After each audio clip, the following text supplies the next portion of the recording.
Hate speech, what place should these people who propagate hate speech, what, in this world, what role are they playing, really? To produce hundreds of refugees, hundreds of thousands, here in Rwanda and in the neighboring countries. In Uganda, I think there are about 300 or 400,000. And to the world, this is normal.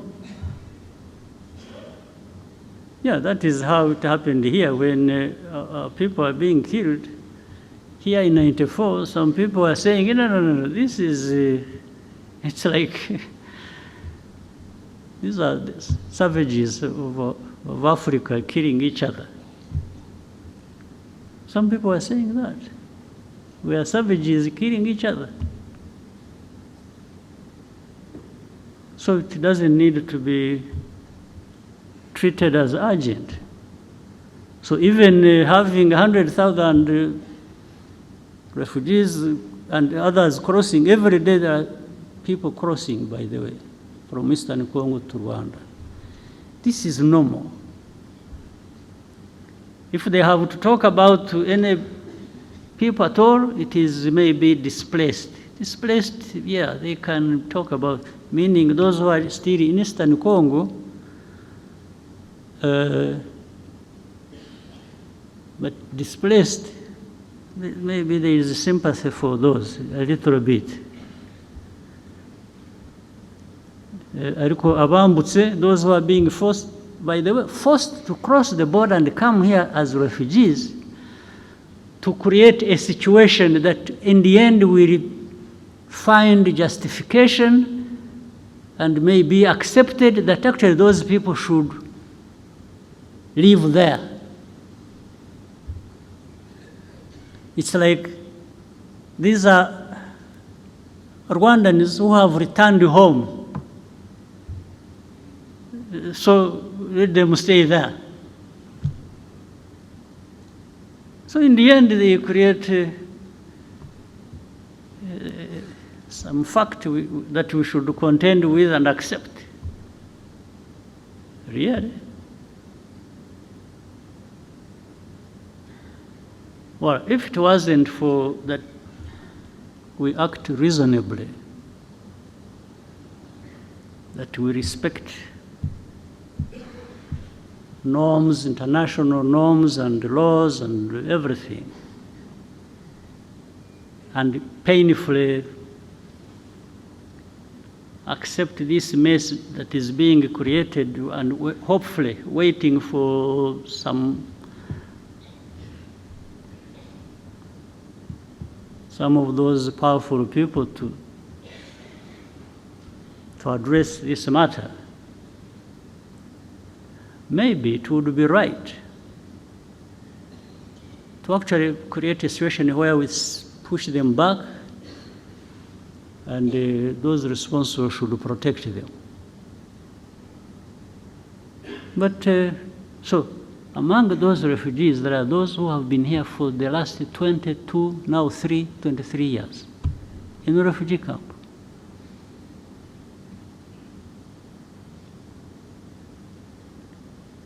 Those are like the years I spent in a refugee camp myself. So I know what it means. Myself, I spent those same years in a refugee camp.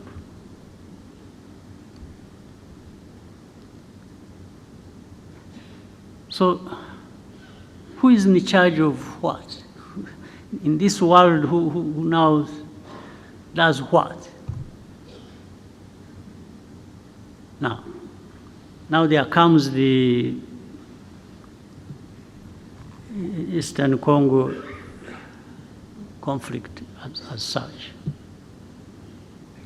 One, you try to do some research, do some inquiries, you do some intelligence. Rwanda did not in any way create this war that is happening in Eastern Congo. For me, I'm giving you a fact. Go and investigate and prove me wrong. Rwanda never got involved in starting this fighting that has happened in Eastern Congo. But with time, there has been an effort to actually make it our war. That we are the ones who started it. Over time, this is what has happened. Now, using what? If you see the combination of hate speech and the displacement of these people, you come to understand what actually was behind it. Maybe somebody thought they were being smart, and they thought that was the way to end the M23 problem, which was there in 2012, because there is ethnic cleansing, pushing these Tutsis to Rwanda, to belong there because that's where they belong. And Kagame is a Tutsi, he's the president of Rwanda. Let them go and join their president. This is what is behind it. One time we had a meeting and we were having an argument with the leaders. And of course there was a contradiction in some of these people's argument. I asked specifically, I said, and that's that one responsible for Congo.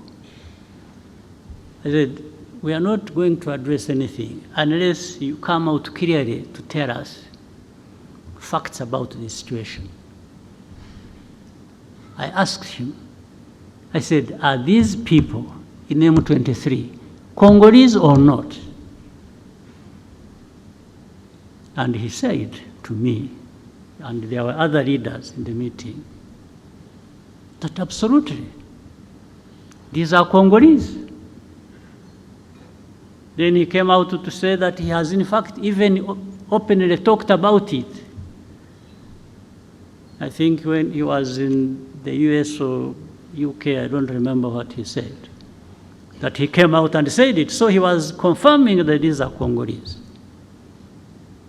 I said, fine. So how do they become our problem? How do they become Rwanda's problem?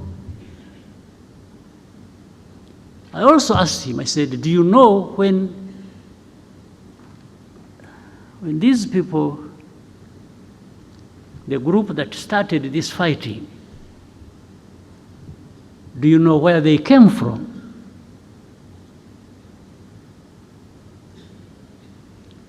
In fact, before he answered, the president of the country where they came from is the one who said it. He said, yeah, no, actually they came from, this man refused to solve their problems, and they decided to cross the border and go back where they belong. So then I asked him again, I said, so how do you keep associating Rwanda with this problem? I even asked him, I said, why did you the other day bomb our territory? Because they had been sharing with artillery, heavy artillery across the border onto our territory in Kinigi. There are people here who know it. I said, why? What are you doing? What do you want? And he just said, no, but this, they should go back. I said, go back where? Those who came here, they were about between 500 and 600 when they ran away on 2013. There are those who crossed and came here, about between 500 and 600 fighters with their arms. What we did, we put them in a camp in, what is this, former Kibungo, Ngoma areas. That's why I put them as refugees. And we removed the arms, actually handed back the arms to government in Kinshasa. This they know, they can't even deny.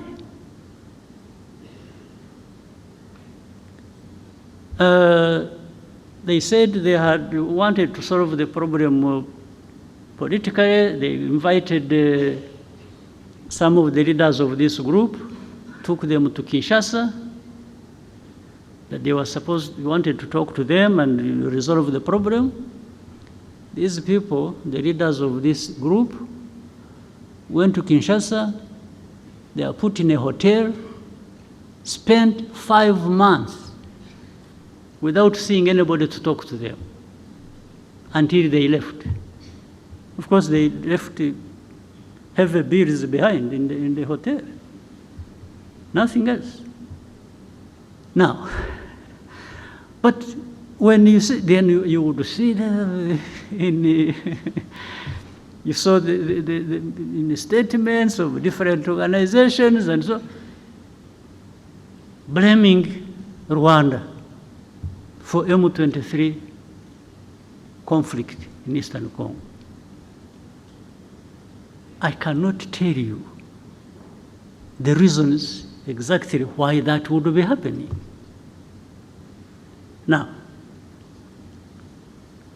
but I would ask people so. You may associate us with M23. You may blame us for everything, M23. What do you say about FDLR that is in Eastern Congo for the last 30 years, more or less? I thought even the forces, the UN forces that were put in Eastern Congo or in Congo were put there to actually address this problem and maybe other problems, but this one was the main one. But you've been there for decades. It has been so costly, but the problem is still there. And then some of them tried. The government said, no, they are not there, we don't have FDLR, and then we would give them names. But these are the leaders, 1, 2, so and so and so and so and so. They are in this location. In fact, I one time told the president of DRC, no. I said, you don't know that these people are there in this place, that place, and they've been even manning roadblocks and they collect taxes. He says, so he remembered. he remembered that has been happening. So I said, so what are we talking about? You have FDLR who have taken over territories in Eastern Congo and are collecting taxes, and you are telling me they are not there? So anyway, when all this came to some point, and this war was raging, and this time it turned into where the government in Kinshasa wanted to,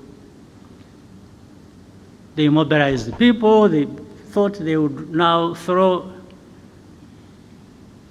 M23, push them into Rwanda. And this still remains, by the way, the aim. This is the goal. So I told our friends, these powerful friends of ours, I even said it publicly, when it comes to defending this country that has suffered for so long and nobody came to help, I don't need permission from anybody.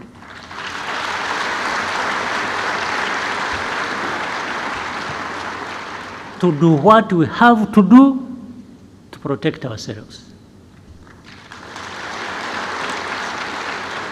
I have said it in broad daylight. I have said it to those who matter in this problem. And that's what is going to happen. You go home, sleep, don't do anything. There will be nothing crossing these borders of this small country of ours. If anybody attempts,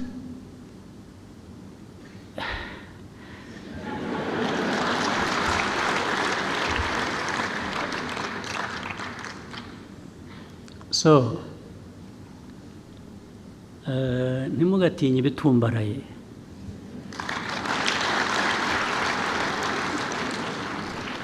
Sometimes birimo ubusa.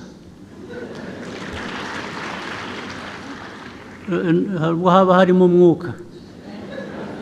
Umwuka, a balloon.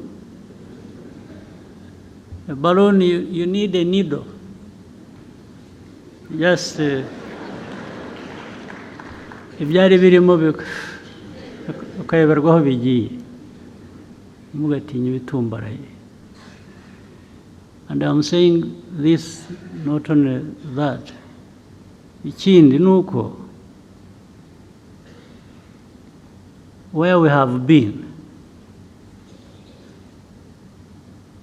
30 years ago, there is nothing worse that can happen to us.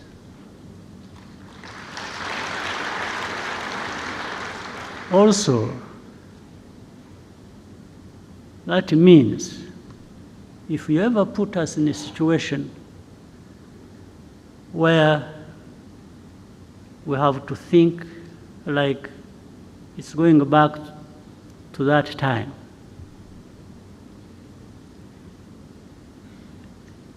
then we have nothing to lose. We will fight like people have nothing to lose. And somebody will pay the price other than ourselves.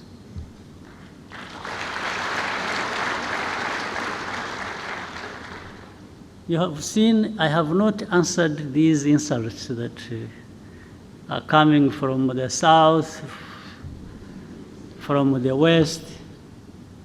Those ones don't kill. So I cannot go, that's not us. But they learn something with time. They learn something that they made a big mistake. Absolutely, a big mistake. That's why I was telling the young people, happily who seem to be like in those years when we were still young. I've seen our young people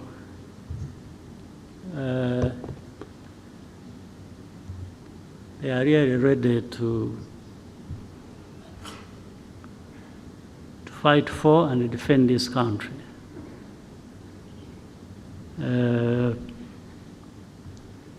But we don't provoke any situation. We don't, in fact, we've even refused to be provoked. We are provoked and we ignore it for as long as it hasn't crossed a certain line. But the rest, these are just words, people talking and here and there, blaming us for everything and making us carry our own burden, but also other people's burden. No, we carry our own burden. We know our burden we have to carry, but making me carry somebody else's burden is going to be a problem. It's really going to be a problem. It won't happen. So, for the defense of this country, when we are right, when we are attacked, I don't ask anybody's permission, not at all.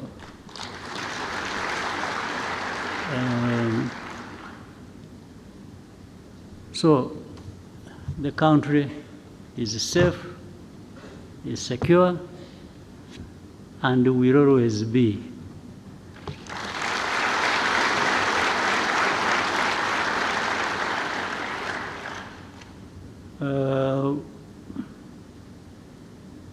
Those who are excited and because I'm told what you see happening in the West and then in the South, they are busy collecting the other poor Rwandans who went out making noise, and they are trying to turn them into some leaders in the future of this country. I'm not sure. I'm not sure because some of them either will be brought here by those people who are sent away. They will get tired of them and say, or I will go and collect them and bring them home and tell them how they were mistaken to live in the first place. So, Prime Minister, I think you have had enough time to write your speech.